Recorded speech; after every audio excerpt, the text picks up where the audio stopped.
औज़ुबिल्लाहिमिनश्शैतानिर्रजीम बिस्मिल्लाहिर्रहमानिर्रहीम।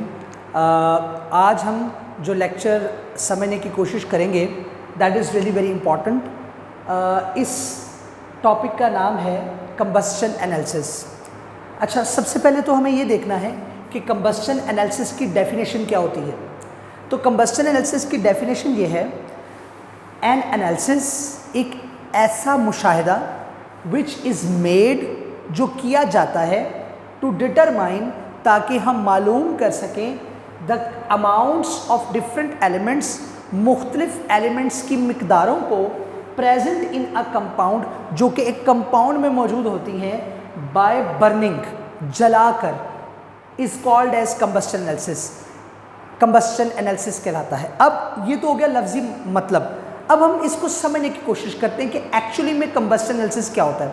भाई देखो, एक ऐसा एनालिसिस जिसमें हम कोई भी एक कंपाउंड लेंगे और उस कंपाउंड को हम जलाएंगे, और जब उस कंपाउंड को जलाएंगे तो जलाने के बाद उस कंपाउंड में मौजूद जितने भी एलिमेंट्स हैं हम उनकी अमाउंट को मालूम कर लेंगे।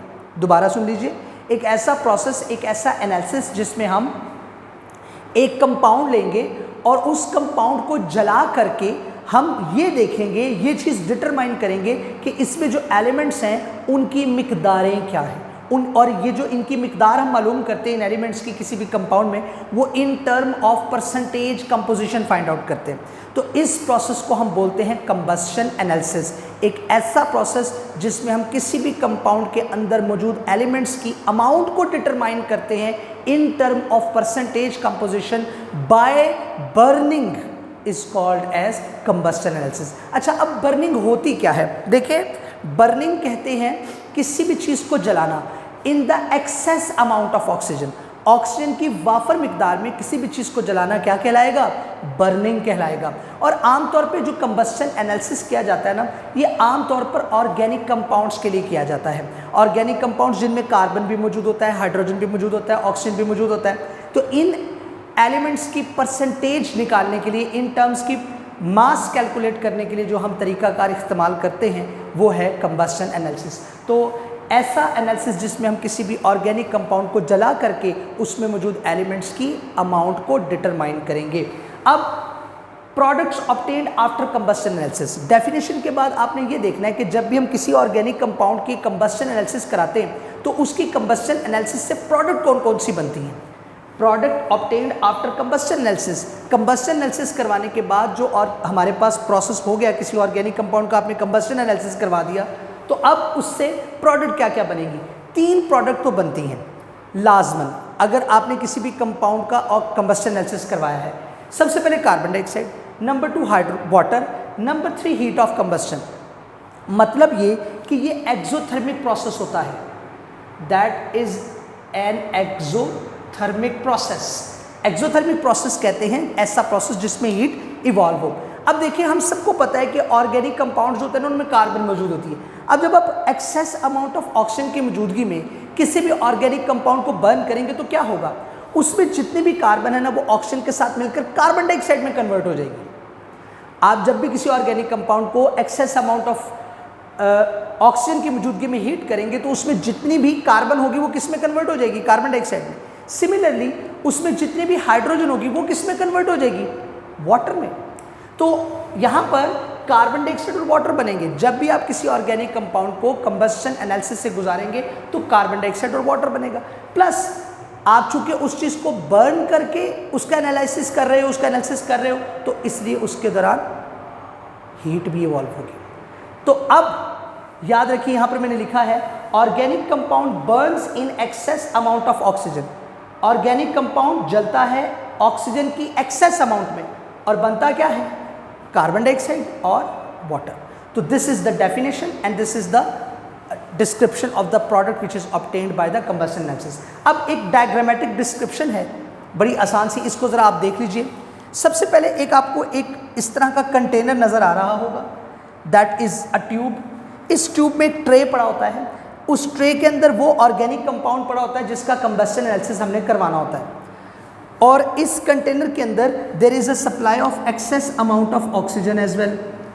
तो अब क्या होगा, इस ऑर्गेनिक कंपाउंड को हम जलाते हैं, एक्सेस अमाउंट ऑफ ऑक्सीजन की मौजूदगी में। और जब इसको जलाएंगे तो जाहिर सी बात है जो इसमें कार्बन मौजूद है और जो इसमें हाइड्रोजन मौजूद है वो इस एक्सेस अमाउंट ऑफ ऑक्सीजन के साथ मिलकर किस में कन्वर्ट हो चुके होंगे, वो कन्वर्ट हो चुके होंगे कार्बन डाइऑक्साइड में और वाटर में।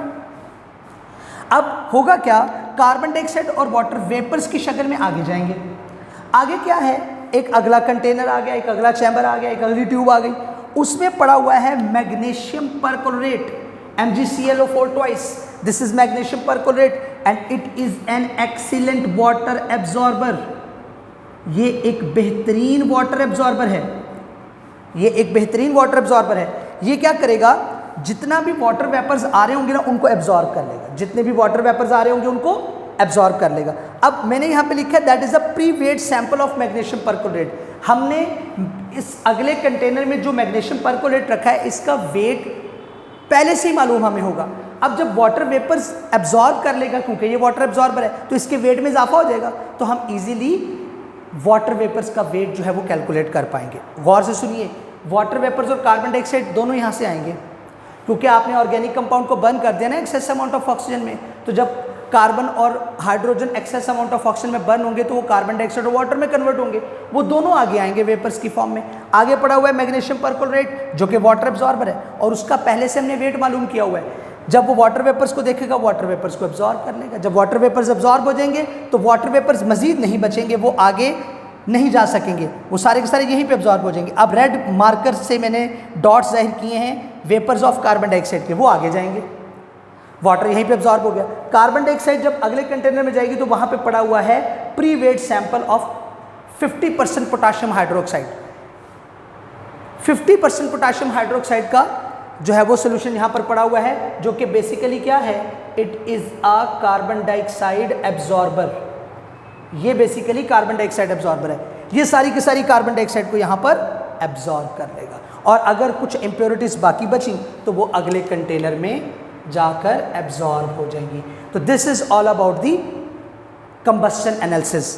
ऑर्गेनिक कंपाउंड था, उसको आपने एक्सेस अमाउंट ऑफ ऑक्सीजन की मौजूदगी में बर्न किया, उसमें जो कार्बन था वो कार्बन डाइऑक्साइड में कन्वर्ट हुआ, जो हाइड्रोजन था वो वाटर में कन्वर्ट हुआ, हाइड्रोजन जो था वो ऑक्सीजन के साथ मिलकर वाटर में कन्वर्ट हुआ और पहले ही कंटेनर में जहाँ पर वाटर एब्जॉर्बर मैग्नीशियम परक्लोरेट पड़ा हुआ था इसने उसको एब्जॉर्ब कर लिया और अगले कंटेनर में गई कार्बन डाइऑक्साइड जहाँ पर पड़ा हुआ था अल्कोहलिक पोटाशियम हाइड्रोक्साइड 50%, इसने सारी की सारी कार्बन डाइऑक्साइड एब्जॉर्ब कर ली और अगर कोई और इम्प्योरिटी है वो आगे चली जाएगी। तो इस तरह से जो हमारे पास मैग्नीशियम परक्लोरेट और पोटाशियम हाइड्रोक्साइड थे इन्होंने वाटर को और कार्बन डाइऑक्साइड को एब्जॉर्ब कर लिया, इन्होंने वाटर और कार्बन डाइऑक्साइड को एब्जॉर्ब कर लिया, जिससे हमें वाटर और कार्बन डाइऑक्साइड की अमाउंट पता चल जाएगी और बाद में हम फार्मूले के ज़रिए उसको in term of percentage composition calculate करेंगे। यहाँ पर एक बात सुन लीजिए कि कार्बन डाइऑक्साइड और water these are sole products. Sole products का मतलब होता है अहम, इंपॉर्टेंट। सोल का मतलब होता है बेटा जी इंपॉर्टेंट, सोल मीन्स इंपॉर्टेंट। ये बहुत इंपॉर्टेंट प्रोडक्ट हैं।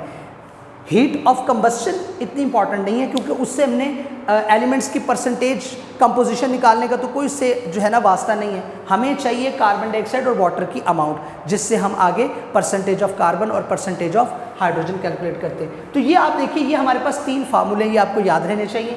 परसेंटेज ऑफ कार्बन निकालने का क्या फार्मूला है, मास ऑफ कार्बन डाइऑक्साइड को ऊपर रखो, मास ऑफ ऑर्गेनिक कंपाउंड को नीचे रखो, मल्टीप्लाई कर दो 12/44 से, मल्टीप्लाइड बाय 100। ये 12 है एटॉमिक वेट ऑफ कार्बन और ये 44 है molecular mass of carbon dioxide.